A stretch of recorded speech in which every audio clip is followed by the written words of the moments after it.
सदिक मलिक साहब, मदर साहब ने बात सही की कि सवाल आपसे पहले पूछ लेना चाहिए था, लेकिन चले कोई बात नहीं, अब पूछ लेते हैं।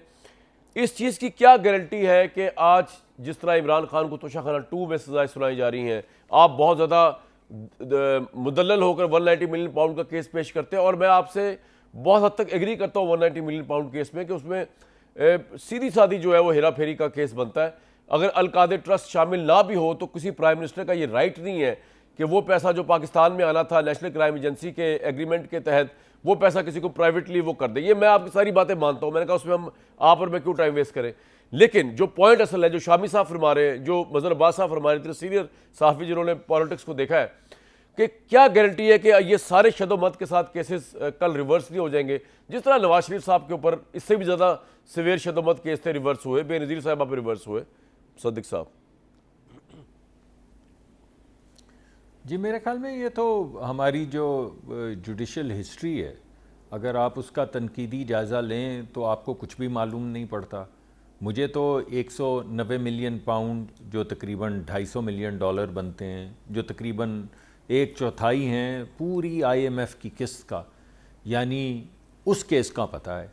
उसकी वजह यह है कि वो जो कमेटी बनी थी जिसने वो कागजात खोले जो सील किए गए थे इमरान खान साहब के हुक्म पे, उस कमेटी का मैं हिस्सा था। तो जब खोली तो सारी चीज़ सामने आ गई कि किसने क्या कहा, किसने कहा इसको सीक्रेट रखो, किसने जाके लंदन में साइन किए वो कागजात के ये हमेशा सीक्रेट रहेगा, किसने वो दिया जुर्माना जिसमें जमा करवाना था बहरिया टाउन ने, वो अकाउंट नंबर किसने दिया, किसकी इजाज़त से दिया। तो खुल के बात सामने आ गई, और आप ही के टेलीविज़न के ज़रिए ये भी बात सामने आ गई कि उन्होंने 400-450 कनाल ज़मीन ले ली है।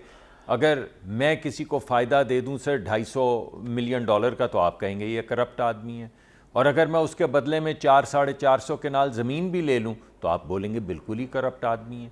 तो ये तो बात एक है, मगर जो आप बात कर रहे हैं उसका किसी एक केस से ताल्लुक़ नहीं है, उसका हमारी पूरी तारीख़ जो जुडिशरी की है उससे ताल्लुक़ है। और इस वजह से मैं कई दफ़ा आपके प्रोग्राम में भी कह चुका हूँ और हवाले दे चुका हूँ कि जस्टिस मुनीर और मलिक ग़ुलाम मोहम्मद के बाद एक पूरा एक सिलसिला चल रहा है, वो ख़त्म ही होने को नहीं आता है। तो जहाँ तक इस केस के मेरिट का ताल्लुक़ है उस पर तो बात की जा सकती है और मेरी बड़ी एक वाज़ेह पोजीशन है, लेकिन जहाँ तक पाकिस्तान की जुडिशल हिस्ट्री का ताल्लुक़ है, तो जो आप मुकदमा दायर कर रहे हैं वो तो जुडिशरी पे कर रहे हैं कि भाई देखें किस किस्म के ये मंसूबा जात हैं, यानी किस किस्म के ये फ़ैसले हैं, किस किस्म की एडजुडिकेशन हो रही है, किस किस्म का इंसाफ चल रहा है। इस केस के अंदर तो मेरी पोजीशन बड़ी क्लियर है, लेकिन तारीख़ी तौर पे अगर आप इसको देखें तो मेरे ख्याल में जो हिस्ट्री है हमारे जुडिशल डिसीजन मेकिंग की, वो वाकई ही चेक सर और इस वजह से मैं अगर नवाज शरीफ साहब ने जी बात ये है कि सर जुडिशरी अगर एक केस मेरिट में भी सुनाती है तो हमें पता है कि इन्वायरमेंट जब चेंज होता है तो वो मेरिट वाला फैसला उठा के बाहर फेंक दिया जाता है। इसमें जुडिशरी के साथ साथ जो है जो दबाव उनके ऊपर आता है, पहले दबाव मुझे मुशर्रफ साहब जैसे तक बंदे ने बताया कि आपकी गवर्नमेंट, लाइव शो में बताया मुझे कि आपकी गवर्नमेंट जजों के ऊपर दबाव डाल रही थी कि मुशर्रफ को सजाएं देनी, मुशर्रफ साहब को, और उन्होंने ये ब्रेकिंग स्टोरी दी कि जनरल राहिल शरीफ ने वो दबाव हटा दिया जजों के ऊपर से, उनको कहा कि आप गवर्नमेंट का दबाव ना लें, तो मुशर्रफ साहब मुल्क से बाहर चले गए। कहने का मतलब है कि सारा हम बोझ जुडिशरी पे तो नहीं डाल सकते, ये जो सिस्टम है या जो और अवामिल हैं आप जो जानते हैं वो भी तो है, और आप इस वक्त उस अवामिल के साथ हैं, कल इमरान खान उन अवामिल के साथ थे, तो आप अपने हद तक जिम्मेदारी कितनी कबूल करते हैं कि ये पॉलिटिकल मोटिवेटेड केसेस की? देखिए, आपने जो इंटरव्यू किया था, आपका इंटरव्यू तो मैंने सुना था। उस इंटरव्यू में जनरल परवेज़ मुशर्रफ ने क्या कहा कि किसने ज़ोर डाला, किस पे ज़ोर डाला, वो तो आपने ख़ुद अपने टीवी प्रोग्राम में बता दिया था। उससे हमारा तो कोई ताल्लुक़ नहीं था। अब हमारा उससे क्या ताल्लुक़ है? अगर आप जुडिशरी के साथ इंटरफेयर करते हैं और अगर हम नहीं कर रहे हैं तो हम उसमें क्या कर सकते हैं? तो आप ये बात बिल्कुल, आपने वही इंटरव्यू है, आप बेशक दोबारा उसका क्लिप चला दें, और वो बाद में आपने इसरार किया कि अच्छा फिर आपने इंटरफेयर किया, जिस पे उन्होंने कहा नहीं उन्होंने सिर्फ प्रेशर रिलीज़ किया।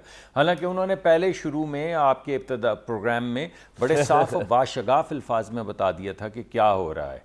लेकिन बाद में फिर आपने बड़ा उनको याद है रास्ता आपको। दिया, आपके पुराने दोस्त हैं, हमें भी देते हैं आप रास्ता। जी जी, मुझे पूरा प्रोग्राम आपका याद है, आपके बहुत प्रोग्राम मुझे याद रहते हैं, माँ सिवा वो जो मेरे प्रोग्राम होते हैं वो मैं भुलाने की कोशिश करता हूँ, मगर बाकी आपके प्रोग्राम तो बड़े धांसू होते हैं, वो तो मुझे बहुत याद है। तो मुझे बड़ी अच्छी तरह याद है कैसे आपने पहले कॉर्नर किया, फिर कैसे आपने जगह निकाली उसको कॉर्नर से उन्होंने खुद ही हटाने जगह के ली लिए। थी। तो ये तो आपकी जरा मुशर्रफ साहब नवाजी। से तो प्यार है ना सर। जी अब जी, वो नहीं वो आपकी जरा नवाजी। क्या करें, मैं हमारे साथ भी आप ऐसा करते हैं, हम भी नहीं, कॉर्नर हो जाती जाएं तौर पे तो आप आपसे बड़ी भी प्यार है, मेहरबानी लेकिन फरमाते हैं और कोई ऑब्वियसली ना कोई आपकी पार्टी रास्ता से दे प्यार तो देते नहीं हो सकता ना सर, तो ये बात है उसके नजरिए से, ये जरा फर्क है सर। नहीं वो तो जी, हॉस्पिटल पहुंचाया।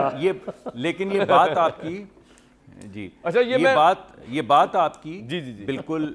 एक और मैं बात अगर आपके जाने से, दूसरी बात ये है जी कि आपने ये आज के मुतालबों का जिक्र किया, तो सवाल ये पैदा होता है कि भाई सर अगर कौन एक मिनट रुक जाए इस मुतालबा पे, कर रहा है? आज के मुतालबे में अगर रुक जो जाए, पार्टी अगर एक मिनट रुक जाए आज के रुक मुतालबे जाते में, हैं, मैं चाहता हूँ कि रुक इस जाते पे हैं आपसे भाई, सेपरेटली पूछूं, रुक जाते हैं। जरा लेट अहमद अवैस साहब रिस्पॉन्ड टू ये जो मुकदमात बनते हैं।